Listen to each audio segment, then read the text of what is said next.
죽었다고 해서 죄인이 의인이 되는 거 아닙니다. 여러분, 죽었다고 해서 죄인이 의인이 됩니까? 단지 안타까우니까 넘어가 주는 거예요. 그렇잖아요. 우리가 죽었다고 해가지고 인간이 신이 된다든지 그렇게 되지 않잖아요. 북한에서는 뭐 인간이 신이 되는 것 같지만은 그거는 그 또라이 국가에서는 하는 짓이고.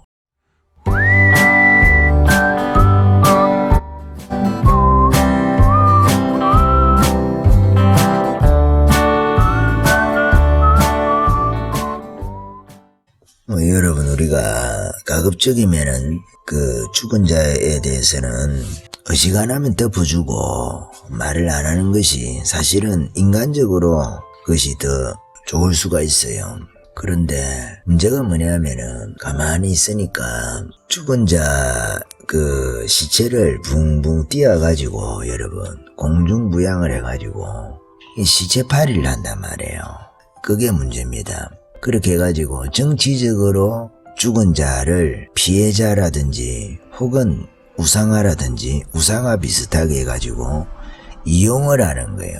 그렇게 하니까 그것을 이용하지 못하도록 하려고 하니까 지금까지 시체팔이를 많이 했거든요. 어느 정도는 이해해 줄 수가 있어요.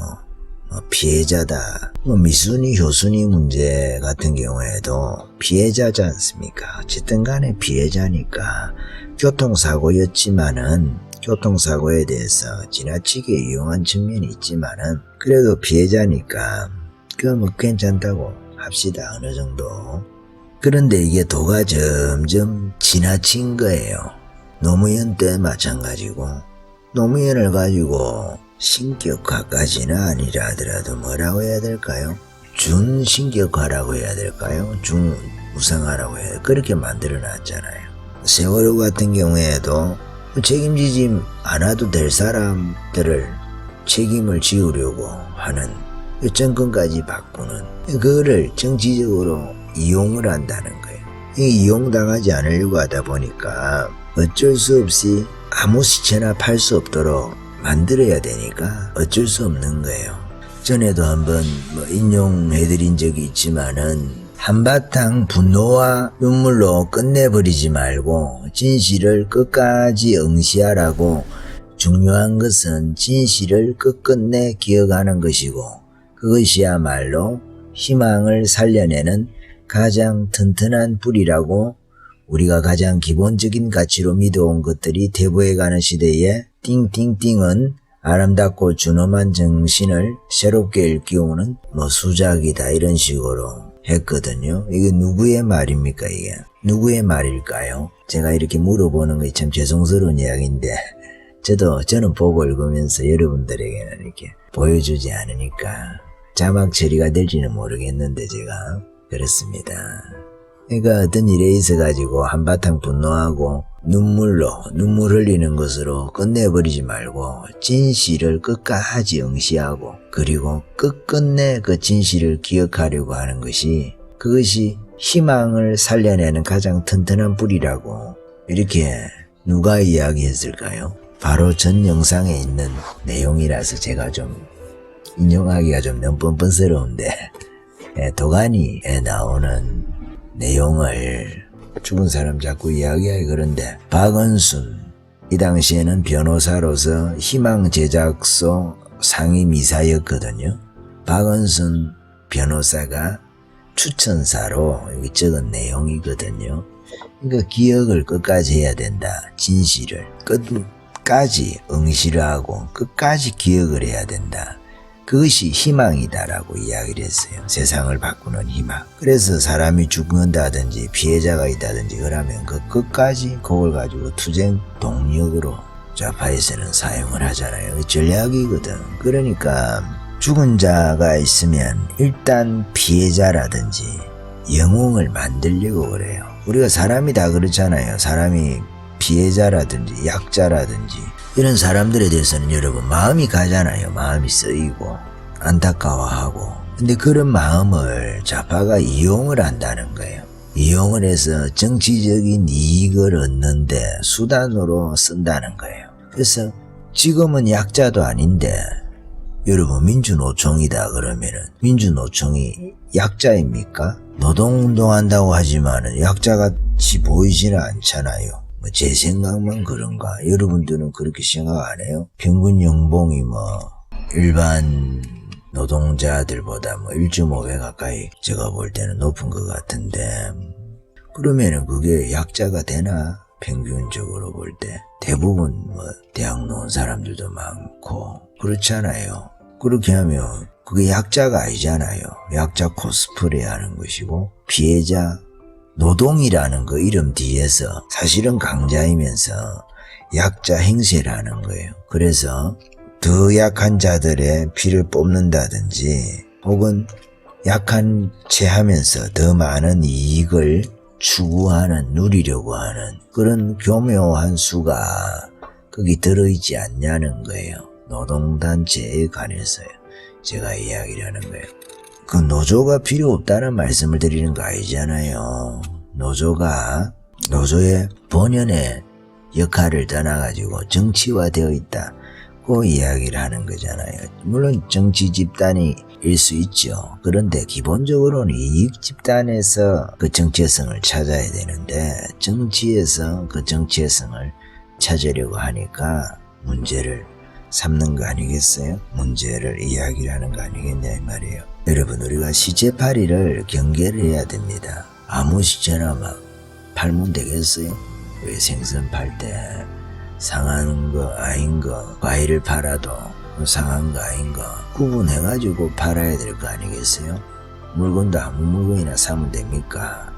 그러니까 지금도 또 이걸 가지고 한번 팔아보려고 시도를 하다가 너무 저항이 심하니까 지금 한풀 꺾여 있거든요. 피해자가 분명하니까. 피해자가 이후에 목소리를 안 냈다고 하면은 이게 또 피해자 코스프레, 약자 코스프레 이렇게 하면서 이거 분위기를 노무현 때처럼 몰아가려고 하는 그런 시도를 했을 거예요. 그것을 어떻게 할 수 있느냐 여러분. 공지영의 이야기를 보면은 대충 우리가 그 흐름을 알 수가 있어요. 공지영이가 바보 박원순 이렇게 했거든요. 그 표현이 좀 누구하고 비슷하지 않아요? 바보 박원순. 타자 딱 치는 소리 들리죠? 내가 검색을 했어요. 공지영이가 정확한 워딩이 그랬거든요. 바보 박원순 잘 가요 이렇게 했거든. 네티즌들이 비난하고 난리가 났었죠. 이게 언제 쓰인 표현이냐면은 여러분 기억 안 납니까?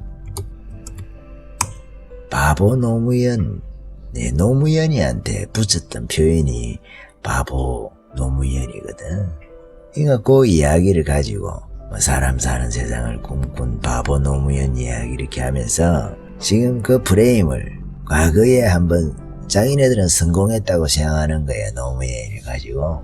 그래서 그 프레임을 가지고 박원순이한테 입혀보려고 하는데 여러분 돈 관련해가지고 죽은 거하고 우리나라가 여러분 페미니스트의 사회가 다 됐거든요. 지금 거의 다 여성들 보면은 약자 코스프레라고 해야 되나요? 여성들이 실제적으로 저희 어머니 시대 때 약자인 것은 분명히 합니다. 약자였고. 그래서 이 시대 남자들은 다 어머니에 대해서 이 마음에 있잖아요. 엄마에 대한 그 애틋함이 있잖아요. 그 어머니에 대한 그 사무치는 그 마음이 있잖아요. 왜 약자인 것을. 이 객관적이거든. 근데 그 다음 시대의 여성들이 지금 젊은 여성들이라고 할까요? 여성들이 그것을 이용해가지고 약간 왜곡된 여성관, 그걸 우리가 페미니스트라고, 페미니즘이라고 저는 그리 생각을 하는데 그것이 이 시대적인 주류가 어느 정도 돼 있어요. 문화계에서 특별하게. 그것이 이제 정치적으로도 마찬가지죠. 그러니까 특별하게 이 페미니즘이 여러분 그 성에 대해서 민감하지 않습니까? 성에 대해서 아주 민감하거든요.